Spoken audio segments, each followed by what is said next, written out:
Assalamu alaikum and welcome to my YouTube channel M for Mathematician. So as all of you know that we have started complex analysis by Dennis Cheezel and Patrick Tishanhan और हम जो है इसकी previous 37 questions जो हैं वो solve कर चुके हैं एक्सरसाइज 1.3 के, और अब हम क्वेश्चन नंबर 38 डिस्कस करने जा रहे हैं।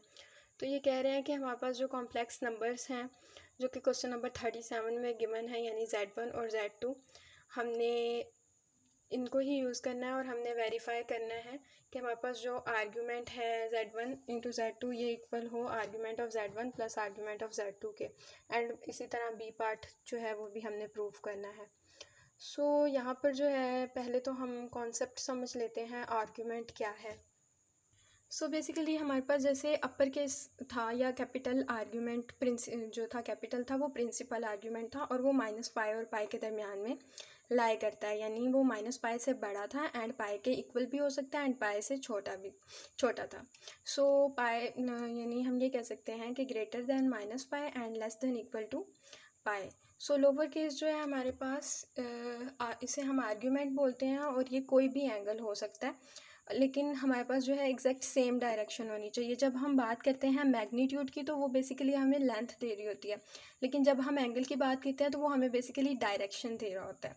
सो हम बेसिकली यहाँ पे क्या करते हैं, ऐड कर लेते हैं या सब्ट्रैक्ट कर लेते हैं 2 पाई या 360 को, और हमें वो सेम ही डायरेक्शन दे देता है, यानी हमारे पास जो है दोनों को टर्मिनल हो जाते हैं, lies on the same terminal. Okay, और अब हम इसका ए पार्ट सॉल्व करने जा रहे हैं, जिसमें हमारे पास जो है लोअर केस या आर्ग्यूमेंट Z1 Z2 का ये इक्वल होगा argument of Z1 plus argument of Z2।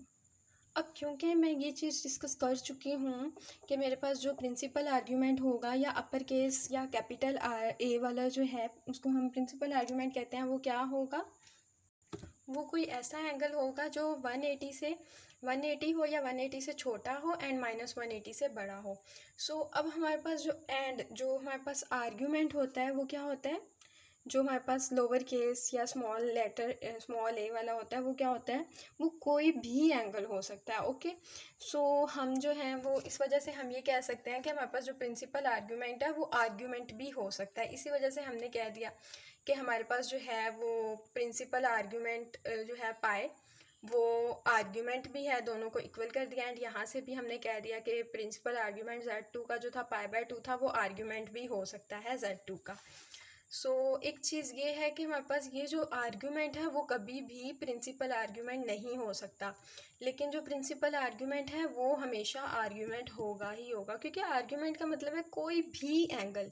Okay, and principal argument का मतलब ये है कि वो जो है हमारे पास बेसिकली वो इस रेंज के अंदर ही लाई करता हो।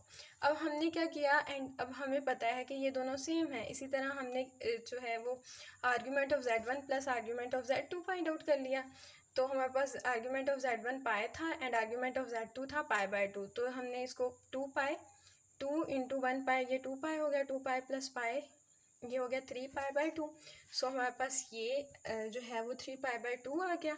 एंड अब हम इसको देख लेते हैं। अब हमारे पास जो है वो हमें पता है कि आर्ग्यूमेंट ऑफ Z1 Z2 जो क्वेश्चन नंबर 37 है उसमें हमारे पास माइनस पाई/2 आया था, जो कि हमारे पास इक्वल नहीं है argument of Z1 plus argument of Z2 के, क्योंकि वो 3 पाई/2 है। बट अब पिछले क्वेश्चन की स्टेटमेंट क्या थी, पिछले क्वेश्चन की स्टेटमेंट कुछ ये थी कि principal argument Z1 into Z2 ये इसके इक्वल ना हो principal argument of Z1 plus principal argument of Z2। But अभी हमें एक ऐसा चाहिए एंगल जो कि ये दोनों इनके दरमियान में इक्वालिटी होल्ड करती हो। तो अब क्योंकि हम इस वाले को कंसीडर कर चुके हैं कि ये 3 पाई/2 है, तो यहाँ पर ये जो है वो भी क्या आना चाहिए, 3 पाई/2 ही आना चाहिए। बट क्योंकि हमने बोला कि हमारे पास जो प्रिंसिपल आर्ग्यूमेंट है ये आर्ग्यूमेंट भी है, तो इसका मतलब है कि ये जो प्रिंसिपल आर्ग्यूमेंट है principal argument of Z1 Z2 ये किसके इक्वल होगा, ये ऐसे होगा। बट अगर हम ऐसे ले लें तो फिर हमारे पास तो ये 3 पाई/2 इज इक्वल टू माइनस पाई/2, अगेन ये इक्वल तो नहीं आ रहा, डज नॉट इक्वल आ रहा है, तो हमारे पास ये कंडीशन सेटिस्फाई ही नहीं होगी। इसलिए हम क्या यूज़ करेंगे, ये वाला रिज़ल्ट यूज़ कर लेंगे।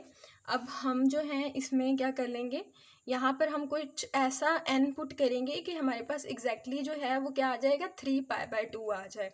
सो यहाँ पे प्रिंसिपल आर्ग्यूमेंट तो -π/2 है, एंड ये हम यहाँ पे n जो है वो कोई ऐसा लें जो कि हम जब पुट करें तो हमारे पास ये आ जाए। तो अगर मैं n = 1 पुट करूँ तो ये 2 2 ज़ा 4 हो जाएगा, एंड 4 - 1π, 4π - 1π जो है वो 3π/2 अगेन इसके इक्वल आ जाएगा। सो हमने ऐसा ही कर लिया, हमने n = 1 पुट कर लिया, रिज़ल्ट जो हमारे पास ये रिज़ल्ट था, रिज़ल्ट 3 इसमें, और हमारे पास जो है वो सेम आ गया, यानी हमारे पास जो ये रिज़ल्ट था ये प्रूव हो गया।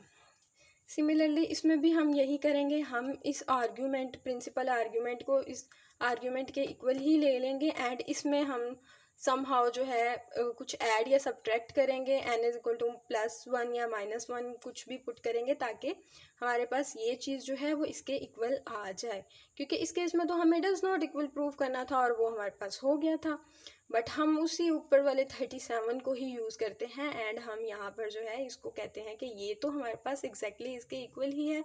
बट इसको अब आप दोनों तरफ से कर सकते हैं, आप ये ले सकते हैं एंड इसको, इस चीज़ को इसके इक्वल ले सकते हैं, एंड फिर इसमें कुछ ऐड या सब्ट्रैक्ट 2π या ऐड कर लें या सब्ट्रैक्ट कर लें तो वो ऑटोमेटिकली इसके इक्वल आ जाएगा। तो आपकी चॉइस है कि आप किस तरह इस क्वेश्चन को लेके चलते हैं।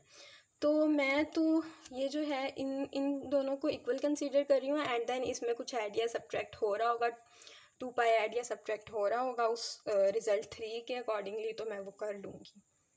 सो देखिए, मैंने प्रिंसिपल आर्ग्यूमेंट जो है वो मैंने कह दिया कि वो आर्ग्यूमेंट भी हो सकता है, इसका मतलब ये हुआ कि प्रिंसिपल आर्ग्यूमेंट -z2 का वो आर्ग्यूमेंट भी होगा, वो दोनों इक्वल होंगे। देन प्रिंसिपल आर्ग्यूमेंट z1 का पाया था एंड वो आर्ग्यूमेंट के इक्वल हो गया।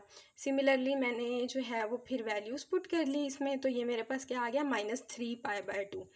तो अब हमारे पास जो लेफ़्ट साइड वाला है प्रिंसिपल आर्ग्यूमेंट वो तो π/2 आया है, अगर मैं इसी को direct argument of -z2 divided by z1 ले लूँ तो वो तो π/2 है, एंड वो इसके इक्वल नहीं आ रहा, तो इक्वालिटी जो नहीं है वो इक्वालिटी यहाँ पे प्रूव करनी है वो होल्ड ही नहीं करेगी। इस वजह से मुझे क्या करना है, मुझे जो है वो एक रिलेशन यूज़ करना है, अगेन जो रिज़ल्ट 3 है हमारे पास। तो मुझे यहाँ पर basically argument of z = principal argument of z + 2nπ, या अगर मैं इसको अपने क्वेश्चन की फॉर्म में कन्वर्ट कर लूँ तो मैं ये यूज़ करूँगी।